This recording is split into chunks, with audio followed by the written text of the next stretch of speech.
Vice-Presidente celebra 250 anos do Corpo de Fuzileiros Navais. Thank you, Marines. It's great to be with you tonight. I want to thank our great Commandant, General Smith. Thank you so much for everything that you do for our Marine Corps. Let me ask you all, how we doing, Marines? That was pretty good.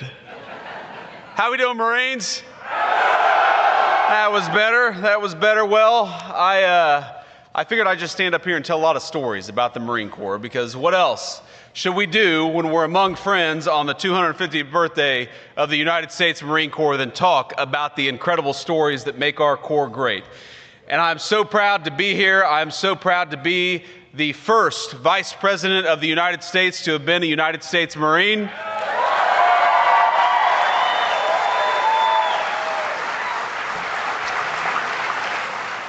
I'm proud to have so many of my dear friends from my own time in the United States Marine Corps, and I was joking with some of them earlier this evening. We were at a reception with generals and colonels and magistrates and noblemen, and I thought to myself that when we were at our last Marine Corps ball, we were drinking Jim Beam 8 stars with a bunch of corporals and lance corporals and sergeants. And now we're drinking fine wine with the Commandant of the Marine Corps. We've come pretty far, my friends. It's good to see you all. But the thing I love about the Marine Corps is that for 41 years, for the entire time that I have had the Marine Corps in the back of my mind, since I stepped foot on those yellow footprints in Parris Island, I was a 19-year-old kid. That entire time, the Marine Corps has kept me honest, and even tonight, the Marine Corps has kept me honest, because you saw our guest of honor, that incredible Jima veteran. Corporal, it's such an honor to be with you. And I was shaking his hand earlier and spending some time with him, and I said, "Sir, if you need to lean on me, if you need to grab onto me, please feel free to do so." And he said, "If you need to grab onto me, feel free to do so."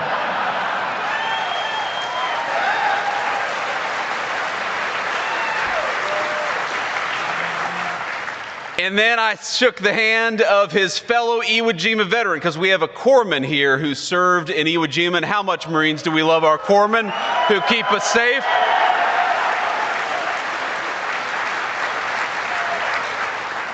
We know that to our corpsmen there is no illness so severe, no malady so significant that it cannot be cleared by 2 Motrin and a fresh pair of socks. But I shook the hand of this corpsman who's probably close to 100 years old. And he said, you know, we talked for a little bit, we chatted for a little bit. He said, "You know, you have a very nice personality." And I'm a vain politician just like all the rest of them, and I really appreciated that. And then he said, "What the hell is up with that beard?" And I thought to myself, I'm the Vice President of the United States, and this guy is busting my balls for having a beard.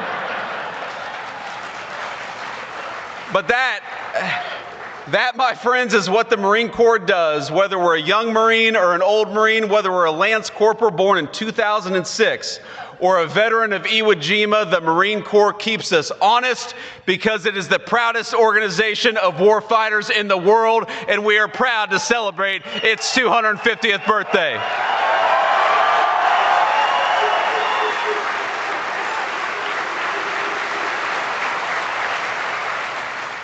Now, I got this great big speech here. I could talk about Dan Daly. I could talk about Chesty Puller. I could talk about John Basilone. I could talk about all of the incredible Marines. I could talk about my friends, some of whom came home from Iraq or Afghanistan and a couple of whom didn't.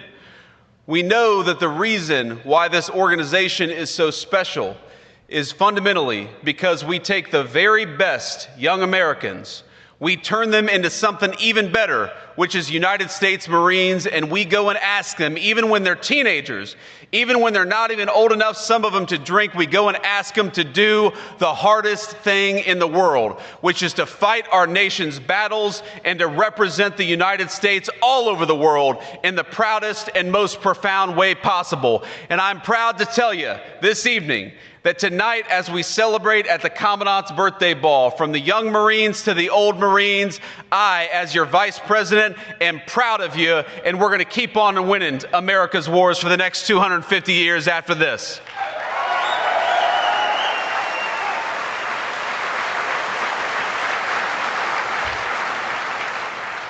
Now, I remember when my cousin Rachel, she's my older cousin, my grandmother's eldest grandchild, when she encouraged me to enlist in the United States Marine Corps, and at the time it sounded like the craziest idea I had ever heard. I couldn't run a mile, much less 3 miles, and I never thought to myself that I could join the military, but I'm telling you that the confidence the Marine Corps gave me, the trajectory that it set me on has started, again, from those yellow footprints in Parris Island, led me directly from where I was then to where I stand today.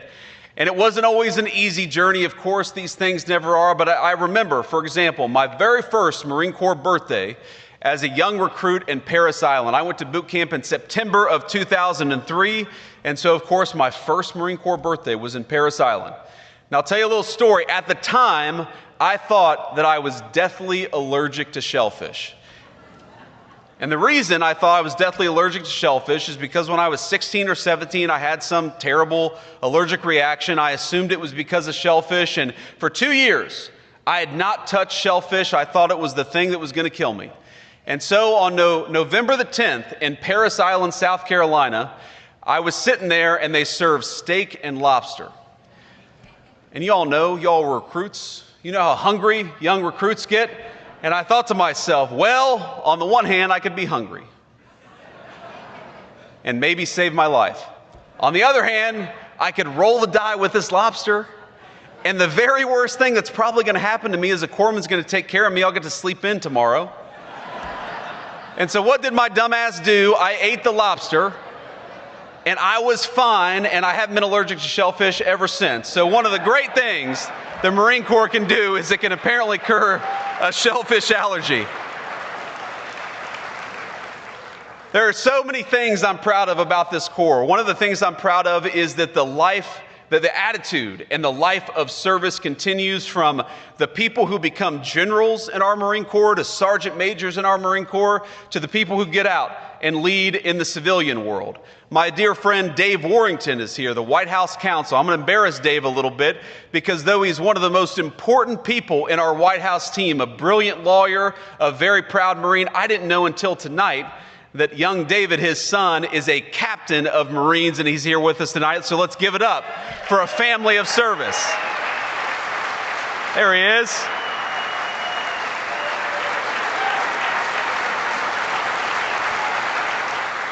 Going to embarrass my friend a little bit, and of course, you all know that when you get around soldiers and sailors and airmen, we like to poke fun at each other.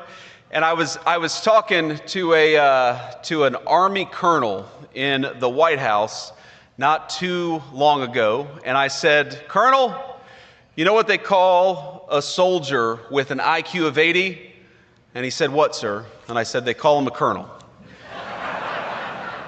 and he chuckled, and then he said, "You know what they call a Marine with an IQ of 60?" I said, "What's that, Colonel?" He said, "The Vice-President of the United States."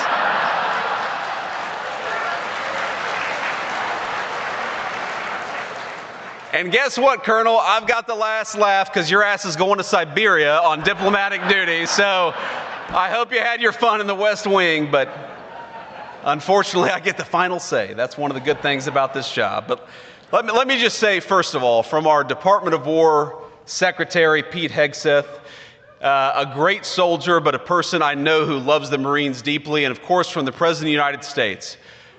They are proud of you. They know that the United States Marine Corps is the greatest weapon the political leadership of this country has. And when you hear this phrase, peace through strength, we are fighting for peace every single day in the White House, every single day in the Oval Office. We achieve peace because you, the Marine Corps, are our strength, and we won't forget it, and we never have. Thank you, Marines.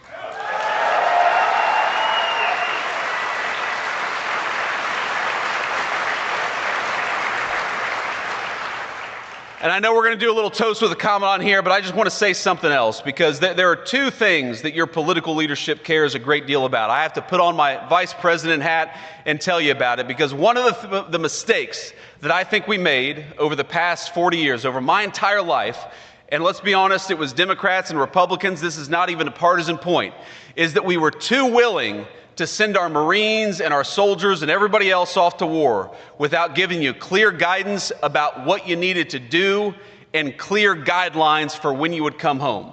And that is one thing the President of the United States and everybody in the White House, we promise we will never do. When we send you off to fight our nation's battles, we will do it with full confidence. We will give you the knowledge and the tools you need to win, and we will make it clear that your job is to kick the enemy's ass and come back home safely. That is our sacred promise from the President of the United States on down. That's what we owe every single one of you, is a clear mission and a clear promise that when you do that mission, you're going to come home safely. That's the first point that I want to make. And I want to make a second point, because we live in an era of technology. You saw it in that incredible video. I forget who even said it, but he said, in World War II, we had planes, we had boats, we had tanks, and we had Marines, and here we are in 2025, 80 years later, and we still got tanks, we got boats, we got airplanes, and we got United States Marines. But let's be honest, we all know the battlefield has changed in an incredible and profound way. We've got technology that would have been inconceivable even when I was a little kid, is now driving the face of the modern battlefield. We got cybersecurity, we got satellites in space, we got artificial intelligence, we've got all this incredible technology. And of course, the United States is the most significant leader of technology in the world. But I happen to believe that the most important warfighting technology is not a new airplane. The most important warfighting technology is not artificial intelligence or anything on a computer. The most important warfighting technology is a well-trained and well-armed United States Marine, and we won't forget it.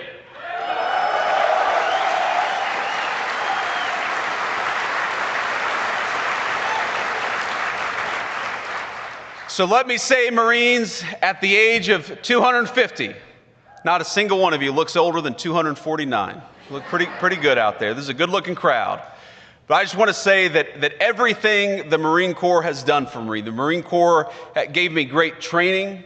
It gave me a sense of purpose. It gave me lifelong friends that across the political spectrum, just in the table of people that were dear friends of mine during the United States, my own Marine Corps service. We've got radical leftists and radical right-wingers, and we're all dear friends because we all bleed the same Marine Corps green. The Marine Corps has done a lot for me. The Marine Corps has done more for me than I can possibly repay. But the thing that I promise, so long as I have the honor of being your vice president, is that I will continue to honor the United States Marine Corps. I will continue to remember that you are the most profound warfighting technology that exists on the planet Earth, and I will fight every single day on this 250th birthday of the United States Marines to make sure that the next 250 years is just as damn proud as the first 250. Happy birthday, Marines. It's an honor to be with you.